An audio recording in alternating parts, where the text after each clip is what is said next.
আমার মামা বাড়িতে 3 মামা, বড় মামা, মেজ মামা আর ঘন্টা মামা। আসলে ঘন্টা মামা আমার ছোট মামা, কিন্তু ছোটবেলা থেকেই মানুষটাকে ছোট মামা কোনোদিনও বলিনি, ঘন্টা মামা বলেই ডেকেছি। বড় মামার ভালো নাম হলো যজ্ঞেশ্বর সরকার, মেজ মামা সোমেশ্বর সরকার, আর ছোট মামা মানে ঘন্টা মামার ভালো নাম ঘণ্টেশ্বর সরকার। নামের মতো মানুষটাও কিছুটা অদ্ভুত, মাঝে মধ্যেই মাথায় সব উদ্ভট চিন্তা ভাবনা আসে।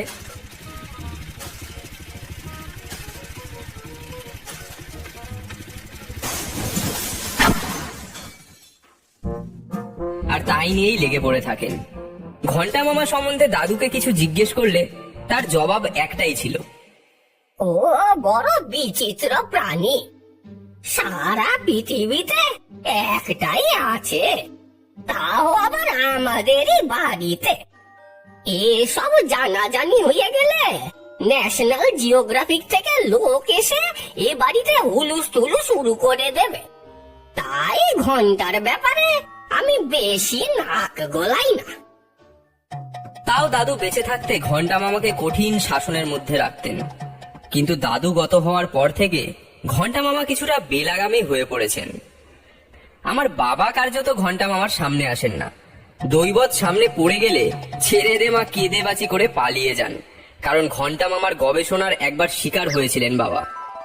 বাবা তখন দাঁত নিয়ে বেশ ভুগছিলেন। ঘন্টা মামা নাকি কি সব জড়িবুটি দিয়ে একটা মাজন তৈরি করেছিলেন দাঁত ব্যথার উপশমের জন্য। এমনিতেই বাবার দাঁত তুলতে বেজায় ভয়, তাই ঘন্টা মামার মাজন একবার পরীক্ষামূলকভাবে ব্যবহার করেছিলেন।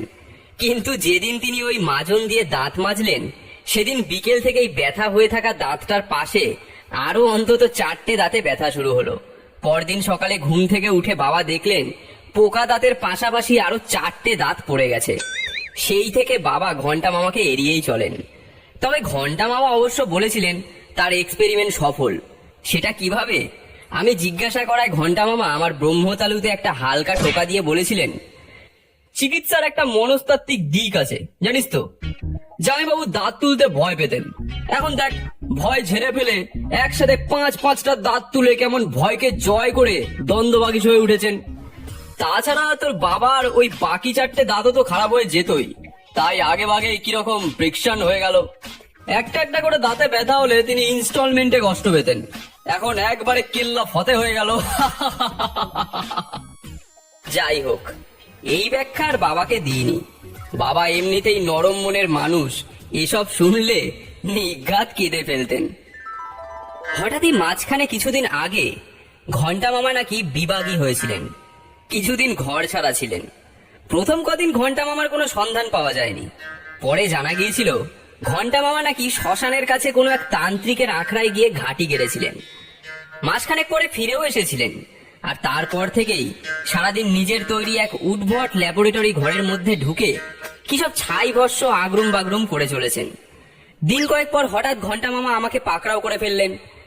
সবে সকালে আয়েশ করে বড় মামির কাছ থেকে নিয়ে দুধ কলা পাউরুটি আম সহযোগে বেশ ভালো জলযোগ করে একটা ঢেকুর তুলেছি, তখনই ঘন্টা মামা এসে আমার ঘাড়ে তার বিশাল হাতের তালুটা রেখে বললেন, বুঝলি বলাই, এক্সপেরিমেন্ট সফল, আজ রাতেই আত্মা নামাবো। শুনে আমি অবাক হয়ে বললাম, আত্মা নামাবে মানে? প্ল্যানচেট ট্যানচেট করবে নাকি? ঘন্টা মামা একটা উঁচু দরের হাসি হেসে বললেন, প্ল্যানচেট ট্যানচেট পুরনো পদ্ধতি, আদিকালে রদ্দি মার্কা ব্যাপার স্যাপার, আমি একেবারে আত্মাকে ডেকে নিয়ে আসবো। ব্যাপারটা আমার বোধগম্যের বাইরে গেল, কিন্তু ঘন্টা মামাকে আমি যতটুকু চিনি তাতে আমি জানি ঘন্টা মামার পক্ষে কোনো কিছুই অসম্ভব নয়। কিন্তু এরপরে ঘন্টা মামা যেটা বললেন তাতে আমাকে রীতিমতো ঘাবড়ে যেতে হলো।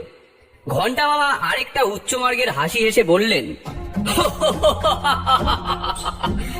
আজ রাতে, বুঝলি, আজ রাতে তুই ইতিহাসের সাক্ষী হবি, কারণ আজ রাতেই আমি সিরাজ উদ্দৌলার আত্মাকে ডেকে আনবো। আমি একটা ঢোক গিলে বললাম, কার আত্মাকে ডাকবে? ঘন্টা মামা বললেন, কজন সিরাজউদ্দৌলাকে চিনিস তুই? শুভ বাংলার শেষ স্বাধীন নবাব সিরাজউদ্দৌলা, বুঝলি, অনেক ইতিহাস বইতে পড়েছি। কেউ কেউ পলাশী যুদ্ধের জন্য সিরাজকে দায়ী করে, আবার কোনো কোনো ঐতিহাসিক সিরাজের পক্ষ নিয়ে বিশ্বাসঘাতকদের ঘাড়ে দোষ চাপায়।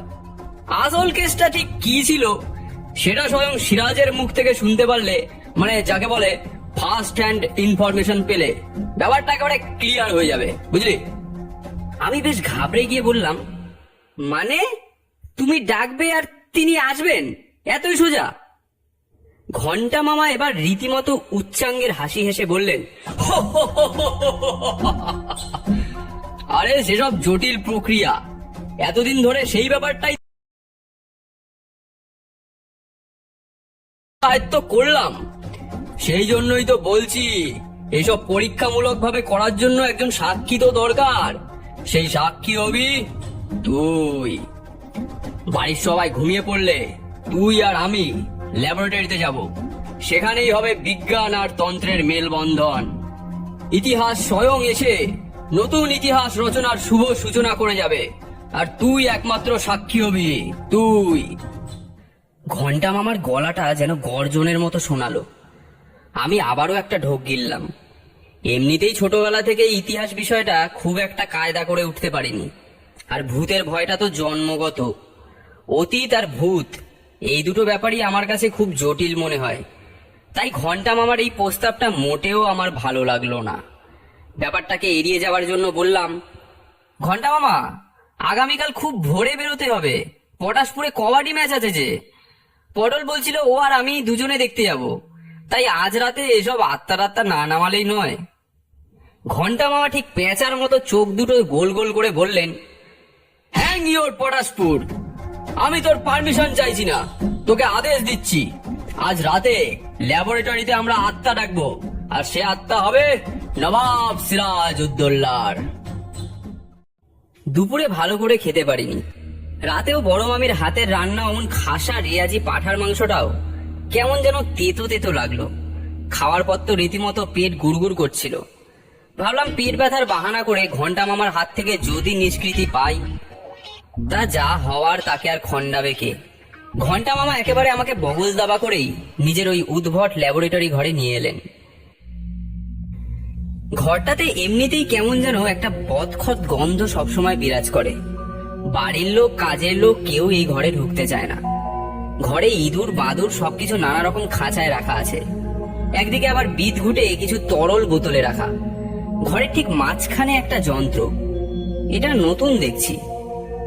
ভালো করে ঠাউর করে বুঝলাম দাদুর সাধের গ্রামোফোন যন্ত্রটির এক অদ্ভুত ব্যবহার করেছেন ঘন্টা মামা। ঘরের মাঝখানে একটা ছোট্ট টুলের ওপর গ্রামোফোন যন্ত্রের চোঙটা বসানো রয়েছে। একটা তার দিয়ে তার বাকি অংশটা কিছুটা দূরে মেঝের ওপর রাখা। সেখান থেকে আবার একটা তার গিয়ে ঢুকেছে একটা কালো রঙের কাঠের বাক্সের মধ্যে। তার গায়ে আবার লাল সবুজ আলোর বাল্ব লাগানো আছে। সবকিছু দেখে আমার এমনিতেই ভয় ধরে গেল। এর মধ্যে এই ঘরে কোনো ভূতকাল থেকে ঐতিহাসিক ভূত এসে যদি দন্ত বিকশিত করে, তাহলে আমার অবস্থা দেখতে হবে না। আমি মোটামুটি ঘরের মধ্যে একটা আপাত পরিষ্কার ফাঁকা জায়গা দেখে বসে পড়লাম, যাতে অজ্ঞান টজ্ঞান হয়ে গেলে দেওয়ালে টেওয়ালে গুঁতো টুতো লেগে মাথা টাথা ফেটে ফুটে কেলেঙ্কারি না হয়। ঘন্টা মামা সুইচ বোর্ডের একটা সুইচ অন করে দিলেন। সেই মুহূর্তেই ঘর অন্ধকার হয়ে গেল, কিন্তু সাথে সাথে বাক্সের সবুজ আলো জ্বলে উঠে ঘরটাকে একটা অদ্ভুত মায়াবী আলোয় ভরে তুলল। হঠাৎ কাঠের বাক্স থেকে জেনারেটরের মতো শব্দ হতে লাগলো। সাথে সাথে ঘন্টা মামা তার বাজখাই গলায় বিকট উচ্চারণে কিসব বিদঘুটে মন্ত্রোচ্চারণ করতে শুরু করলেন, যার এক বর্ণ আমি বুঝতে পারলাম না। কিন্তু আমার পেটটা বেশ গুলিয়ে উঠলো। আমার বুকের ধুকপুকানির শব্দ নিজের কানে দিব্যি শুনতে পেলাম। আমার পেট গোলানোর সাথে সাথে মাথাও ঘুরতে লাগলো। অজ্ঞান হওয়ার শুভ লগ্ন বোধহয় আসন্ন। হঠাৎ কালো বাক্সটার আওয়াজ বন্ধ হয়ে গেল। আমি অবাক হয়ে দেখলাম বাক্সের গায়ের সবুজ আলো নিভে গিয়ে লাল আলোটা জ্বলে উঠল। মন্ত্রোচ্চারণ থামিয়ে ঘন্টা মামা বললেন, আসুন হে নবাব, আসুন শুভ বাংলার গর্ব, আসুন হে সিরাজ উদ্দৌলা, আপনাকে স্বাগত আর সেলাম। ভাবছি ওই গ্রামোফোনের চোঙের মধ্যে থেকে কি বেরোবে।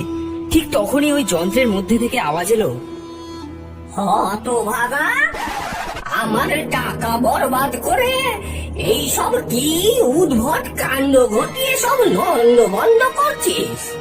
আমি আরো অবাক হয়ে গেলাম, কারণ গলাটা আমি চিনি। আর সেটা আসছে ওই গ্রামোফোনের চোঙের মধ্যে দিয়ে। ঘন্টা মামাও কিছুটা অবাক হয়ে বললেন, হে নবাব, আপনি শুরুতেই আমাকে এত কটু ভাষণে বিদ্ধ করছেন কেন? চোঙের মধ্যে থেকে আবার রাগত স্বরে আওয়াজ এলো, কে নবাব? অপদার্থ, আমি তোর বাপ ভদ্রেশ্বর সরকার। আমার সাধের কলের গানের যন্ত্রটার এ কি দশা করেছিস? সারাটা জীবন আমার হাড় মাস জ্বালিয়ে খেয়েছিস, এখন মরার পর শান্তি দিবি না? এইসব উদ্ভট চর্চা বন্ধ না করেছিস, তোর বাপ হয়েও তোর ঘাড় আমি মটকাবো বলে দিলাম। বাবা আপনি কেন এলেন? আমি তো নবাব সিরাজউদ্দৌলাকে ডেকেছিলাম।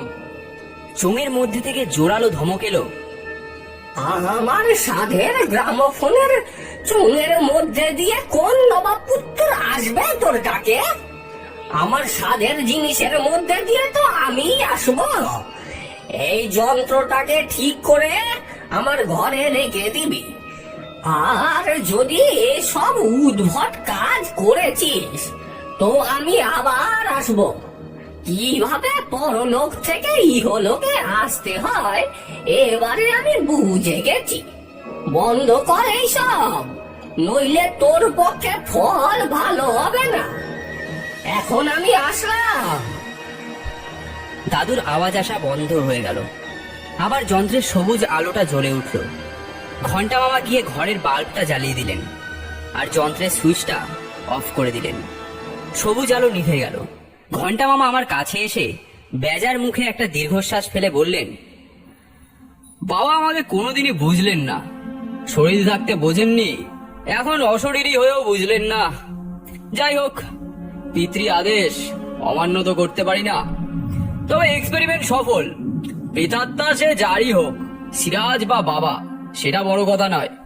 এই যন্ত্রে এসেছেন তো, তাই আগামীকাল থেকে নতুন উদ্যম নিয়ে নতুন বিষয় নিয়ে চর্চা শুরু করব। কি বলিস? প্রেত চর্চা আপাতত এখানেই ইতি থাক। ঘন্টা মামার কথায় আমার ঘাম দিয়ে জ্বর ছাড়লো।